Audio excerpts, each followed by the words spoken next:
बाजपुर के जंगल में कालू कौवा रहता था। वो हमेशा से बहुत बेकार के काम करने में रुचि रखता था। ऐसे ही एक दिन वो अपने दोस्तों के साथ घूम रहा था। अरे भाई, छुट्टियाँ आ रही है, चलो कहीं घूमने चलते हैं। चलो हम मनाली चले। मनाली क्यों जाना है? कुछ बड़ा सोचो। हम लोग चांद पर चलते हैं, वहाँ घूमेंगे तो हमारी जंगल में नाम होगा। मनाली तो हर कोई जाता रहता है। नहीं भाई, मुझे तो मनाली ही जाना है। रॉकेट का पैसा कहाँ से लाएंगे? ये कहकर कालू के दोनों दोस्त उसकी हंसी उड़ाते हैं। अच्छा ठीक है, लेकिन मेरे स्कूटर में चलेंगे। ट्रिपल सवारी? अगले दिन कालू उनके सामने अपना स्कूटर लाता है। उसको देखकर वो लोग हैरान रह जाते हैं। कालू के स्कूटर में अगल बगल 2 और स्कूटर जुड़े रहते हैं। है ना कमाल का मेरा स्कूटर, चलो अब इसमें चलते हैं। अरे वाह कालू, तूने तो बहुत ही अच्छा आविष्कार किया है। हाँ, मुझे क्या उल्लू समझे थे। चलो अब मजे करेंगे मनाली में। इस तरह से तीनों दोस्त उस स्कूटर में निकल पड़ते हैं, लेकिन थोड़ी ही दूरी में उसका पेट्रोल खत्म हो जाता है। अरे ये क्या, 5 किलोमीटर में ही पेट्रोल खत्म हो गया? हाँ, 3 स्कूटर है ना, वजन कम करने के लिए मैंने एक ही पेट्रोल टैंक लगाया है, लेकिन 3 इंजन है तो पेट्रोल थोड़ा ज्यादा पीती है ये स्कूटर। हे भगवान, हर 5 किलोमीटर में इसका पेट्रोल खत्म हो जाएगा। हमें नहीं जाना मनाली, तू ही जा इस खटारा में। कालू के दोनों दोस्त वहाँ से भाग जाते हैं। अरे रुको रुको, स्कूटर को धक्का तो दे दो। कालू अपना स्कूटर धक्का देकर घर वापस लाता है और अपने पिता कड़क से कहता है, पापा, मेरे दिमाग की इस गांव में कोई कदर नहीं है। तू बहुत ही बेकार की चीज बनता जा रहा है बेटा, तू कहीं नौकरी कर। तू बहुत ही बेकार की चीज बनाता है जो मुसीबत ज्यादा करती है, समाधान नहीं। मतलब तू काम ज्यादा बिगाड़ता है। लोगों के काम आएगा तो लोग तुझे पसंद करेंगे। कालू सोच में पड़ जाता है कि वो लोगों की नजर में कैसे उठे। तभी वो एक डबल डेकर बस को देखता है। पूरी बस भरी हुई थी और फिर भी लोग उसमें चढ़ रहे थे। अब मैं ऐसी बस बनाऊंगा कि लोगों की तकलीफ हमेशा के लिए दूर हो जाएगी। इसके बाद कालू एक ट्रिपल डेकर बस बनाता है और बड़े शान से निकलता है, लेकिन उसकी बस इतनी ऊंची होती है कि वो फोन के केबल, टीवी केबल और बिजली के तारों को तोड़ते हुए निकलती है। पूरे गांव में बिजली चली जाती है, फोन्स बंद हो जाते हैं। देखिए पिताजी, मैंने क्या नायाब चीज बनाई है, ट्रिपल डेकर बस। ऐसी बस पूरी दुनिया में कहीं नहीं होगी और होनी भी नहीं चाहिए।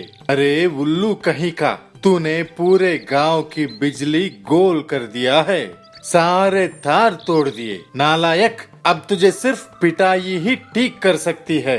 ऐसा कहकर कड़क कालू की पिटाई कर देता है। इसके बाद से कालू अपनी उटपटांग हरकतों को बंद कर देता है। फिर कालू पूरे गांव के बिजली के तार को रिपेयर करता है।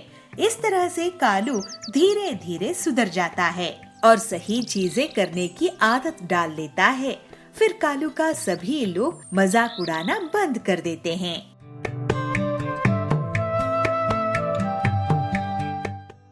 एक गांव के जंगल में बंटी हड्डियों का डॉक्टर था। जो भी मरीज बंटी के पास जाता था, बंटी उन्हें महंगे महंगे टेस्ट लिख देता था और महंगी दवाइयाँ भी खाने के लिए देता था। इस तरह से वो गरीब को लूटता था। उसी गांव में टिल्लू चिड़ा रहता था। वो गोल मटोल था और काम की तलाश में यहाँ वहाँ भटक रहा था। टिल्लू कड़क के पास आता है और कहता है, कड़क सेठ जी, मुझे कुछ काम दे दीजिए। क्या काम आता है तुम्हें टिल्लू?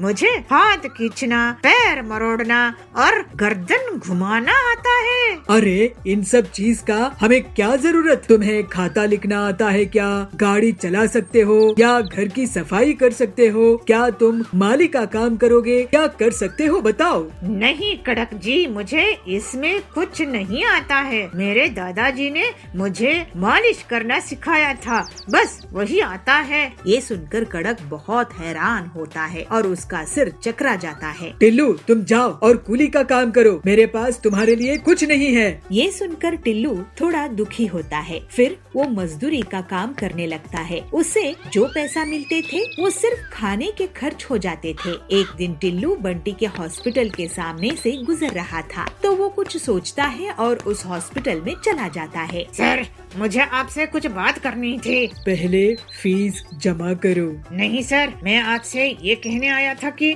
मुझे हड्डियों और जोड़ों की बहुत अच्छी जानकारी है। आप मुझे असिस्टेंट रख लो। क्यों रख लूं? तुमने कोई पढ़ाई वढ़ाई की है क्या? नहीं सर, मेरे दादाजी ने मुझे सिखाया थे। तुम भागो यहाँ से। ऐसे बंटी टिल्लू को भगा देता है। टिल्लू उस हॉस्पिटल के बाहर ही खड़ा रहता है कि तभी एक पहलवान वहाँ आता है। टिल्लू उससे उसका हालचाल पूछता है। क्या बताऊं मैं, पिछले 5 महीनों से बंटी डॉक्टर के पास आ रहा हूँ। सब टेस्ट करवा लिए, हजारों रुपयों की दवाई भी खा ली, लेकिन ठीक नहीं हुआ। कहता है ऑपरेशन करना पड़ेगा, 5 लाख रुपए लगेंगे। मुझे 500 दे दो, मैं आपको ठीक कर दूंगा।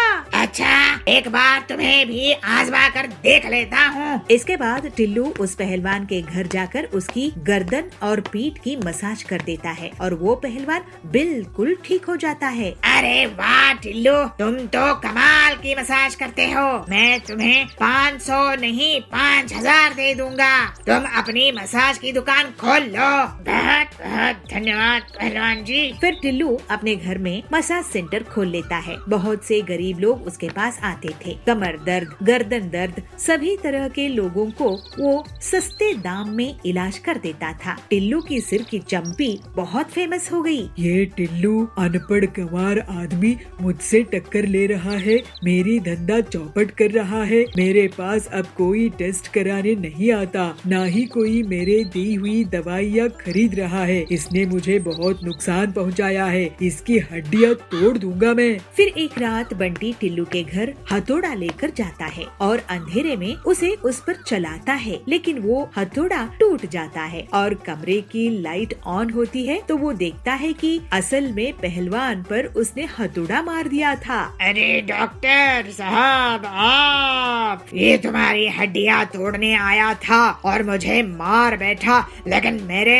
लोहे जैसे शरीर से इसका हथौड़ा टूट गया। मैं टिल्लू के पास मालिश करवाने के लिए रुका था, इसकी मालिश से नींद आ गई। अब तुम्हारी हड्डियाँ कौन जोड़ेगा, चोर उचक के डॉक्टर बंटी। बंटी की बहुत बुरी तरह से पिटाई हो जाती है, उसकी हड्डियाँ टूट जाते हैं। उसके गरीबों को लूटने की लालच का सबक मिल गया और टिल्लू अब हर किसी की इलाज में मदद करता था। इस तरह से टिल्लू को अपनी मेहनत का अच्छा फल मिलता रहता है।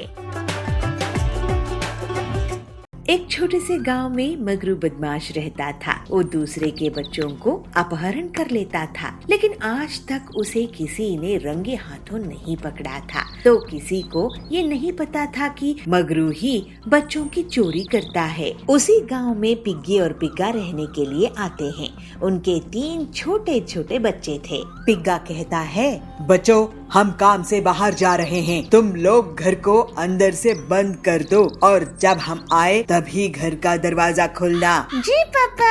ऐसा कहकर वो और उसकी पत्नी चले जाते हैं और ये देखकर मगरू सोचता है, वाह, इतने सुंदर बच्चे, इन्हें चुराने में मजा आएगा। और मगरू उनके घर जाता है और दरवाजे पर खटखटाता है, लेकिन कोई दरवाजा नहीं खोलता है। एक बच्चा ऊपर खिड़की से उसे देख लेता है। अरे, कोई दरवाजा नहीं खोल रहा है, मैं बहुत देर रुक नहीं सकता, अगली बार पूरी प्लानिंग के साथ आऊंगा।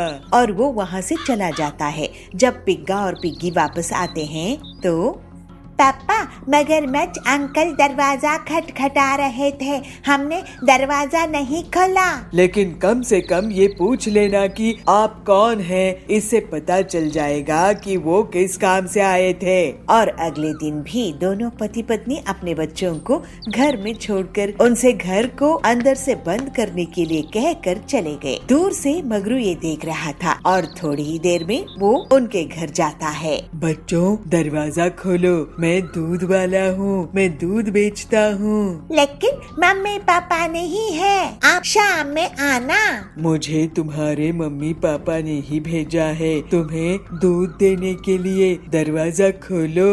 लेकिन बच्चे समझ नहीं पाते हैं कि क्या करें। सॉरी अंकल, हम दरवाजा नहीं खोल सकते। मम्मी पापा सिखाए हैं कि किसी भी अनजान व्यक्ति से कुछ खाने की चीज नहीं लेनी चाहिए। उनकी बात सुनकर मगरू बहुत गुस्सा करता है, लेकिन दूर से पिग्गी और पिग्गा आते दिखते हैं तो वो तुरंत वहाँ से भाग जाता है। फिर बच्चे पूरी बात अपने मम्मी पापा को बताते हैं। लगता है वो बच्चा चोर ही है, अब से हमें सावधान रहना होगा। इधर मगरू बहुत गुस्से में रहता है, उसे अब सावधान रहना होगा। मैं तो बच्चों को चुरा कर ही रहूंगा, चाहे जो हो जाए। और अगले दिन मगरू पिग्गी और पिग्गा के जाने के बाद उनके घर जाता है और गुस्से में दरवाजा तोड़ देता है और वो तीनों बच्चों को उठाकर भागने लगता है। लेकिन उसे नहीं पता था कि थोड़ी ही दूर में पिग्गी और पिग्गा उसका इंस्पेक्टर सींगा गेंडे के साथ इंतजार कर रहे थे। वो रहा बच्चा चोर मगरू। अब इसकी खैर नहीं। और सींगा तुरंत मगरू के सामने आ जाता है और उसके कांस्टेबल्स उसको घेर लेते हैं। बच्चों को छोड़ दो मगरू, तुम रंगे हाथों बच्चा चोरी करते पकड़े गए हो। अरे ये क्या, ऐसा कैसे हो सकता है? हम कल रात में इंस्पेक्टर सिंगा जी से मिलकर तुम्हें रंगे हाथों पकड़ने का प्लान बनाया था। और फिर मगरू से सींगा बच्चों को छीन लेता है और मगरू की पिटाई हो जाती है और उसको पकड़कर जेल में डाल दिया जाता है। जब कोई गलत काम करता है और दूसरों को नुकसान पहुंचाता है तो एक न एक दिन उसे अपने बुरे कामों का बुरा परिणाम भुगतना ही होता है। एक जंगल में एक बूढ़ा शेर रहता था। वो बहुत कमजोर हो चुका था और खुद से शिकार भी नहीं कर सकता था। इस तरह कमजोर होने के कारण वो भूखा रहने लगा और अपनी गुफा में सोचने लगा, अगर ऐसा ही रहा तो मैं तो इस बुढ़ापे में भूखा ही मर जाऊंगा। अगर मेरी मदद छोटू कर देगा तो मेरा काम बन सकता है। और फिर शेरा छोटू से मिलता है। छोटू, तुम मेरे बीमार होने की खबर जंगल में फैला दो, बाकी मैं तुम्हें खाने में हिस्सा दिया करूँगा। छोटू शेर की बीमार होने की खबर जंगल में फैला देता है। जब जानवर शेर की तबीयत पूछने के लिए उसकी गुफा में जाते थे तो शेर उनका शिकार कर लेता था। इस तरह से बहुत दिनों तक शेर एक एक करके बहुत से जानवरों को खा जाता था और वो हट्टा कट्टा हो गया। ये तो अच्छा तरीका हाथ लगा है।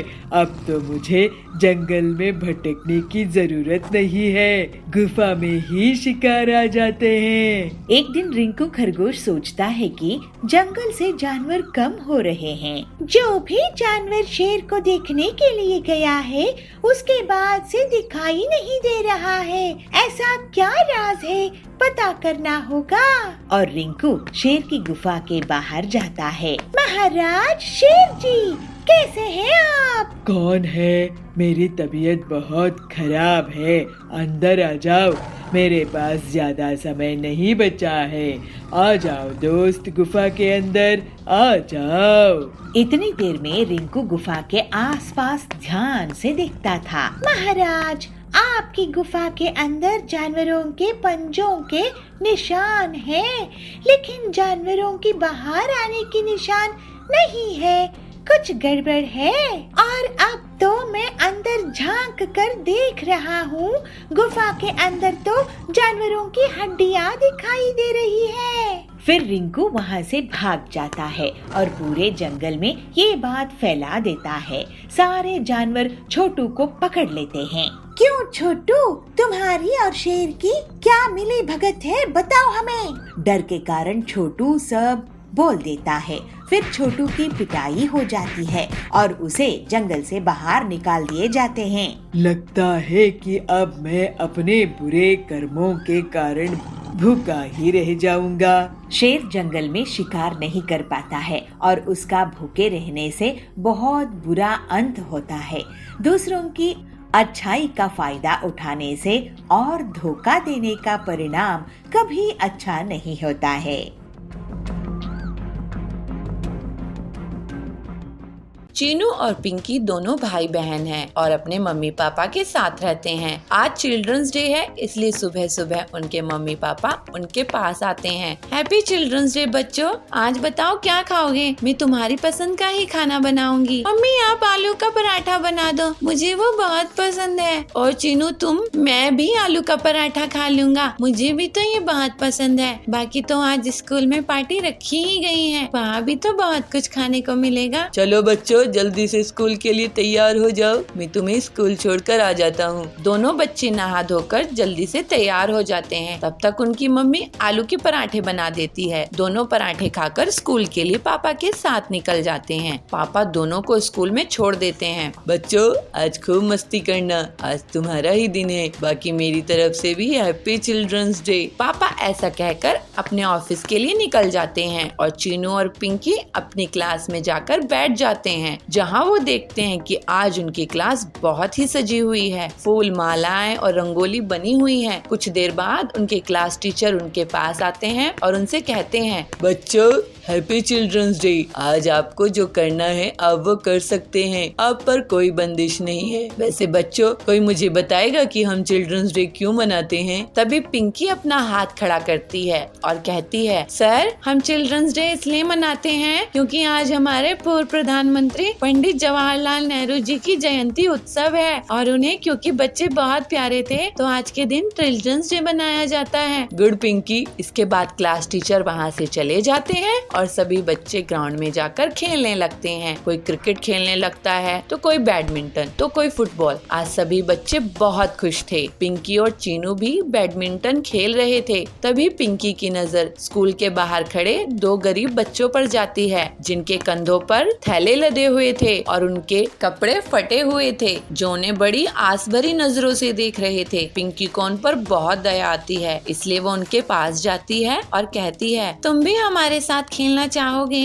नहीं नहीं, किसी ने देख लिया तो बहुत मार पड़ेगी। नहीं, तुम्हें कोई नहीं मारेगा, चलो हमारे साथ। चीनू और पिंकी उन दोनों बच्चों को स्कूल के अंदर ले आते हैं और उन्हें भी अपने साथ खिलाते हैं और खाने के लिए मिठाई और चॉकलेट भी देते हैं। अब हम चलते हैं, हमें कबाड़ इकट्ठा करना है। अगर कबाड़ इकट्ठा नहीं किया तो बहुत मुसीबत हो जाएगी, हमें खाना भी नहीं मिलेगा। क्या तुम स्कूल नहीं जाते? हम बहुत गरीब हैं, स्कूल की फीस बहुत महंगी होती है जो हमारे माँ बाप नहीं भर सकते। तभी उन बच्चों पर गार्ड की नजर पड़ती है और वो उन्हें स्कूल से बाहर निकालने लगता है। चलो चलो निकलो यहाँ से, पता नहीं कहाँ से आ जाती हैं। 2 मिनट के लिए नजर क्या हटी, तुम तो अंदर ही घुस गए। चलो निकलो यहाँ से। गार्ड अंकल इन्हें मत निकालो ना, ये हमारे साथ खेल रहे हैं, इन्हें खेलने दो। अरे बेटी इन्हें बाहर नहीं निकाला तो मुझे काम से निकाल दिया जाएगा। तभी चीनू के क्लास टीचर उनके पास आते हैं। कोई तुम्हें काम से नहीं निकालेगा, ये भी बच्चे हैं, इनका भी खेलने का मन करता है, खेलने दो इन्हें। बच्चों तुम स्कूल में पढ़ना चाहोगे? बच्चे ये सुनकर बहुत खुश हो जाते हैं। शिक्षा पर सभी का हक है और कल तुम अपने माँ बाप को स्कूल लाना, मैं उनसे बात करूँगा और तुम्हारी पढ़ाई का खर्च खुद ही उठाऊंगा। बच्चे ये सुनकर बहुत खुश हो जाते हैं, साथ ही चीनू और पिंकी भी, क्योंकि उन्हें नए दोस्त जो मिल गए थे, इसलिए वो सभी मिलकर खेलते हैं और चिल्ड्रंस डे का सही फायदा उठाते हैं। बदलापुर एक छोटे से गांव था। यहाँ बबलू अपने ससुराल में रहता था। उसका ससुराल बहुत गरीब था। बहुत कोशिश करने के बाद भी उसे कोई काम दे नहीं रहा था। एक दिन बबलू बर्गर खा रहा था, तब उसका ससुर आकर उसे कहता है, हाँ हाँ दामाद जी, अच्छे से बर्गर खा लो, सुबह सुबह बर्गर खा लो। हम लोगों के पास चाय पीने के पैसे नहीं है, लेकिन आप ना बर्गर खा लो। क्या हुआ ससुर जी, आप इतने गुस्से में क्यों हैं? तो क्या करूं दामाद जी, घर में इतनी परेशानी है, गरीबी है, लेकिन आपको एक भी काम नहीं मिल रहा है और आप बर्गर खा रहे हो। मैं तो कह रहा हूँ आप कहीं पर मजदूरी कर लो, हम सब भी मेहनत मजदूरी कर रहे हैं। बबलू बहुत दुखी होता है। बबलू काम की तलाश में घूम रहा था। फिर वो चाय पीने के लिए एक जगह रुका। वहाँ कालू कौवा आया और बात करने लगा। क्या भाई बबलू, कैसे हो? मैं तो आज शहर जाकर बर्गर खा के आया हूँ। वहाँ बहुत अच्छा बर्गर मिलता है। अरे कालू भाई, मैं भी गांव का बर्गर खाया हूँ, लेकिन यहाँ तो सैंडविच और बर्गर में कोई फर्क ही नहीं है। लेकिन तुम बर्गर खाने के लिए इतनी दूर गए, तुम्हारे पैसे खर्च हुए होंगे। देखो भाई, मुझे तो स्वाद अच्छा मिलना चाहिए। अपने गांव के जंगल में एकदम घटिया बर्गर मिलता है। गांव के लोग बर्गर क्या होता है पता ही नहीं है इनको। उनके लिए वड़ा पाव और बर्गर एक ही तो होता है। बड़ी बड़ी दुकानें खोल लेते हैं, लेकिन बर्गर पैटीज ऐसा ही फिसल जाता है। मैं ही नहीं, और भी बहुत से लोग हैं शहर जाकर बर्गर खाते हैं। मैं तो कहता हूँ बबलू भाई, कोई अपने ही गांव में छोटा सा ठेले भी बर्गर का खोल ले तो वो बहुत कमाई करेगा। ये तो आप सही कह रहे हो कालू भाई। मैं एक बार शहर जाकर बर्गर खा के आता हूँ। उसके बाद से बबलू एक दिन शहर जाकर बर्गर खा के आता है। उसके बाद वहाँ पर खाना बनाने की किताबें पढ़ता है और उससे जल्दी ही वो सभी तरह के बर्गर बनाने सीख जाता है। शहर से वापस आकर बबलू अपने दोस्तों को बर्गर्स खिलाता है। सभी को उसके अलग अलग बर्गर्स बहुत पसंद आते हैं। ससुर जी, मैं कुछ काम शुरू करने जा रहा हूँ। क्या काम शुरू करने वाले हो बबलू जी? आप इतने टाइम शहर में क्या सीख के आए हो और पैसे जमा कर लिए हो क्या? बिना उसके तो कोई काम नहीं शुरू कर सकते। आप बस देखते जाइए ससुर जी। ठीक है, देखते हैं अब क्या कमाल करोगे। ऐसे ही एक दिन बबलू बर्गर बनाने लगता है और कालू को बर्गर खाने के लिए बुलाता है। कालू अपनी पत्नी सुंदरी के साथ बर्गर खाने के लिए आता है। अरे वाह बबलू भाई, ये तो शहर से भी बहुत ज्यादा टेस्टी बर्गर है। ऐसा बर्गर आप अपने गांव में बना रहे हो? मुझे तो यकीन ही नहीं हो रहा है। अब मैं शहर नहीं, आपके ही यहाँ बर्गर खाने आऊँगा। अगर तुम्हें पसंद आया है तो सभी को पसंद आएगा कालू भाई। जल्द ही बबलू की बर्गर की दुकान बहुत धूमधाम से चलने लगती है। जल्दी ही वो मुनाफा कमाकर अमीर हो जाता है। ससुर जी, आपको जानकर बहुत खुशी होगी कि मेरा बर्गर का काम बहुत अच्छा चल रहा है और मैं अपने परिवार के लिए एक घर खरीद लिया हूँ। अब हम सब जल्द ही वहाँ रहने जाएंगे। बर्गर बेचकर कौन घर खरीदता है दामाद जी? घर तो अमीर लोग ही खरीद सकते हैं। आप घर को कल ही देख लेना ससुर जी। और हाँ, आपको मैं अपने हाथ का बर्गर भी खिलाऊंगा। अगले दिन बबलू अपने ससुर को और बाकी के परिवार वालों को अपना नया घर दिखाने के लिए ले जाता है। घर देखकर सभी बहुत खुश होते हैं और अचंभित हो जाते हैं। बबलू का बड़ा सा बर्गर के आकार का घर था। अरे वाह दामाद जी, आपने तो कमाल ही कर दिया। आपने अपने काम को इतना बड़ा कर दिया कि घर भी वैसा ही बना दिया है। मैं तो आपसे बहुत नाराज रहता था क्योंकि मुझे लगता था आप आलसी और कामचोर हैं, लेकिन अब मैं बहुत खुश हूँ। अपनी मेहनत से बर्गर की दुकान चलाई और अपना घर भी बना लिया। आखिर दामाद हो तो आपके जैसा। आपका आशीर्वाद है ससुर जी। अब ये बर्गर खाइए। और बबलू के बर्गर का घर पूरे जंगल में प्रसिद्ध हो जाते हैं। उसका बर्गर का घर इतना फेमस हुआ कि वहाँ पर देश विदेश से लोग पिकनिक मनाने आते थे। इससे उसकी कमाई 4 गुना बढ़ गई। अपनी मेहनत और लगन से बबलू आगे भी स्वादिष्ट बर्गर बनाता रहा और अपने परिवार के साथ खुशी खुशी रहने लगा। अमीरपुर गांव में पीलू एक पानी पूरी का ठेला चलाती थी। पीलू पानी पूरी बेचकर अपना गुजारा किया करती थी। उसकी खासियत ये थी कि फायर पानी पूरी बेचती थी, जिसको खाने के लिए बहुत भीड़ लगी रहती थी। पीलू की बेटी पिंकी शहर में पढ़ाई करती थी। पढ़ाई खत्म होने के बाद वो गांव वापस आती है। मम्मी, आप ये पानी पूरी का ठेला बंद क्यों नहीं कर देती हो? बेटी, इसी से तुम्हारी पूरी पढ़ाई का खर्चा निकला है और ये घर भी इसी से चलता है। आगे तुम्हें भी ये काम संभालना है। मैं ये फालतू का काम नहीं करूँगी मम्मी। तुम शहर में जाकर बिगड़ गई हो। कोई काम छोटा बड़ा नहीं होता है।